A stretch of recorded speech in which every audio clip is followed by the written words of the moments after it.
ressuscité le matin, le premier jour de la semaine, Jésus apparut d'abord à Marie-Madeleine, de laquelle il avait expulsé ses démons. Celle-ci partit annoncer la nouvelle à ceux qui, ayant vécu avec lui, s'affligeaient et pleuraient. Quand ils entendirent que Jésus était vivant et qu'elle l'avait vu, ils refusèrent de croire. Après cela, il se manifesta sous un autre aspect à deux d'entre eux qui étaient en chemin pour aller à la campagne. Ceux-ci revinrent l'annoncer aux autres, qui ne les crurent pas non plus. Enfin, il se manifesta aux 11 eux-mêmes, pendant qu'ils étaient à table.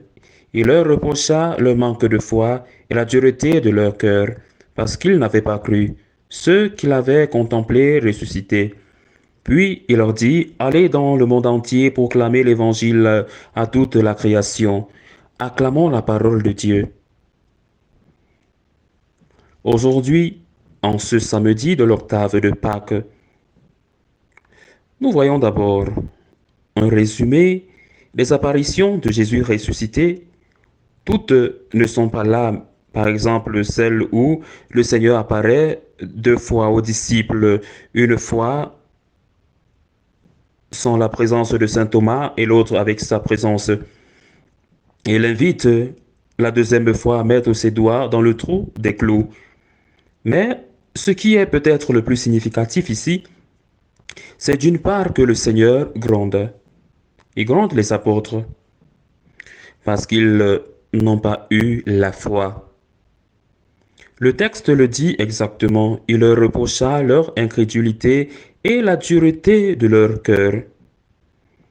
Non seulement parce qu'ils n'avaient pas cru à la promesse, à sa promesse de ressusciter.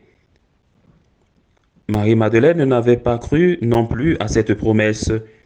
Mais ce n'est pas elle qui est réprimandée ici. Il est dit parce qu'il n'avait pas cru ceux qu'il avait vus ressusciter. Je ne sais pas comment s'est déroulée la réprimande. Je ne sais pas comment s'est déroulée la réprimande, j'imagine calmement. Mais c'était une réprimande parce qu'ils n'avaient pas la foi et qu'ils étaient des infidèles dans leur manque de foi.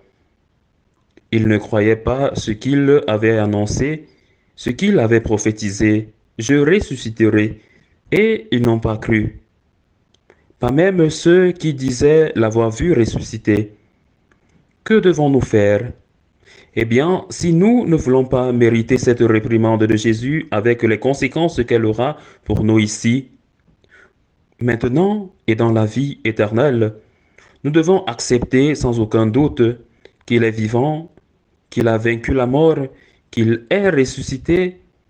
Il les réprimande parce qu'ils n'ont pas cru et les témoins, car c'est ce qu'il nous dit. Il y a des témoins. Ces témoins étaient là. Ils étaient à un jour, 2 jours de voir Jésus, une semaine certainement, moins de 40 jours. Ils étaient là. Ils les avaient à leur côté. Nous ne les avons pas à nos côtés. Ils ont presque 2000 ans. Cela n'enlève rien à la valeur de leur témoignage. Je ne les ai pas rencontrés, évidemment. Je ne doute pas qu'Isabelle la catholique ait existé. Je n'ai pas rencontré Napoléon. Je n'ai pas rencontré Jules César. Je n'ai pas rencontré Cervantes. Et pourtant, je ne doute pas que ces personnes qui ont existé, certaines bien avant Jésus-Christ, ces personnes ont existé. Je ne doute pas qu'elles soient des personnages ou des personnes réelles. Les historiens peuvent discuter pour avoir ou pour savoir si exactement ce qu'Isabelle la catholique avait promis de ne pas faire avant d'avoir conquis Grenade, eh bien, c'est une question mineure. Mais elle a existé. Elle a existé. Et personne n'a donné sa vie par d'affreuses tortures pour nous dire Isabelle la catholique a existé. Personne n'a donné sa vie pour cela.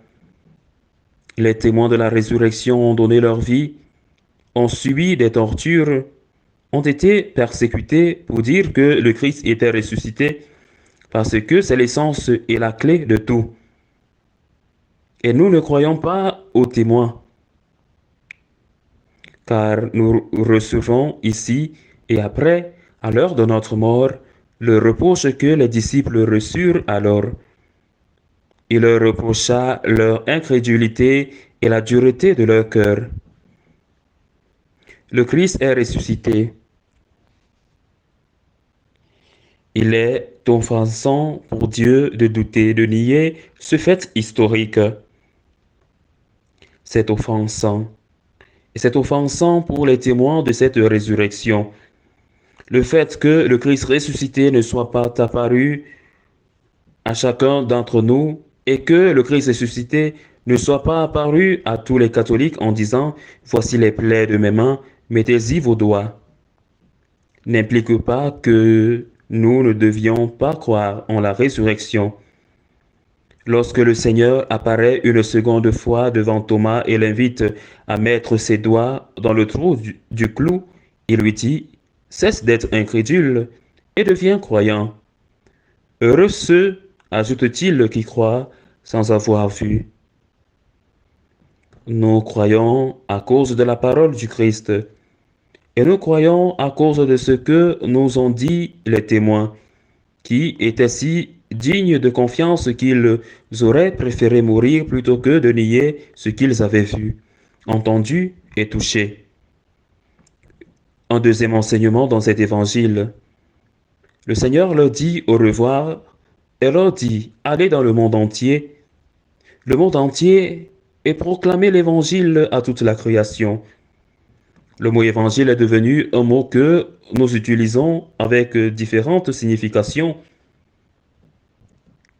Et nous devons aller à l'étymologie, à l'origine, pour comprendre quel est le vrai, l'original de ces nombreuses significations. Nous disons que l'évangile est là où se trouve n'importe lequel des 4 textes qui racontent la vie de Jésus. Les 4 évangiles. Mais le mot évangile signifie bonne nouvelle. C'est son étymologie. Bonne nouvelle. C'est son étymologie, c'est le sens originel quand Jésus dit proclamer l'évangile. L'évangile n'était pas encore écrit. Parce que d'abord, la transmission orale se fait pendant quelques années depuis la mort de notre Seigneur l'an 33 jusqu'à plus ou moins l'an 60, qui est le moment où les premiers textes commencent à être écrits, parce que la mort commence dans la persécution des apôtres, et ils ont compris qu'il fallait mettre les choses par écrit avant que les principaux témoins ne disparaissent. 30 ans. Donc, il y a eu une transmission orale fidèle. Donc, quand le Seigneur dit proclamer l'évangile, il ne fait pas référence à des textes qui n'existaient pas encore en tant que textes et qui n'existaient même pas en tant que tradition orale à l'époque. Parce que c'est de là que va partir cette transmission orale de ce qui s'est passé. Elle fait référence à la bonne nouvelle. Il est vraiment important d'être clair là-dessus parce que ce que le Seigneur dit à ce groupe, un groupe de gens au cœur dur, il dit transmettez cette bonne nouvelle à tous jusqu'à la fin du monde, à toute la création. Transmettez cette bonne nouvelle. Je suis ressuscité. C'est la bonne nouvelle. C'est la seule nouvelle, vraiment la seule nouvelle qui mérite d'être appelée bonne nouvelle et qui a été proclamée dans l'histoire de l'humanité.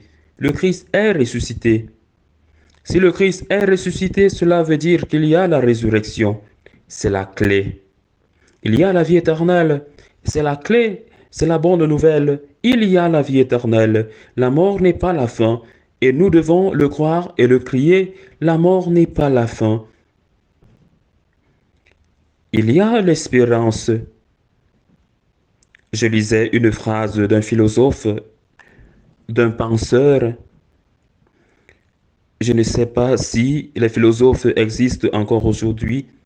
Un penseur qui affirmait dans l'une de ses œuvres, dans ces derniers livres que, sans espérance, la vie devient un chemin insupportable vers la mort.